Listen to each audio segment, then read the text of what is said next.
Barkanka da zuwa wannan channel ɗin tamu mai suna Smooth Media TV. Yanzu wanka ne na farko ka daure ka danna mana alamar ƙararrawa sauran ka danna mana alamar subscribe domin samun cikakken bidiyon mu in mun ɗora na nan gaba. A yau ne dai mun tashi da cikowar cewa layukan mutanen wayoyin mutane ya rufe sakamakon rashin sa NIN da basu ba.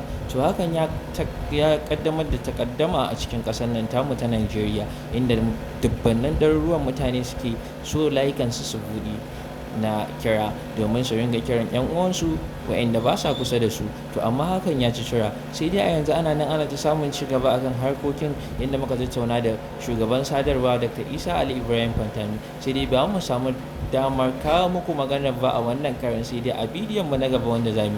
Amma dai duk wani wanda yake da layi MTN ko Airtel ko Zain, to ga lambar dai da zai danna nan in shi ya rijistar layinsa sai ya samu damar buɗe layinsa. A karo na gaba za mu kawo muku ci gaba akan abin da aka samu na buɗe layi. Sauran kuma muna fatan kowa layinsa ya kasance a buɗe, shi yasa za mu ci gaba da kawo muku gudunmawa ta ko'ina. Muna nan muna ci gaba da tattaunawa, in mun gama kammala bayanai za mu sanar da ku. Ku danna mana alamar subscribe, sauran ku danna mana alamar share. Mun gode.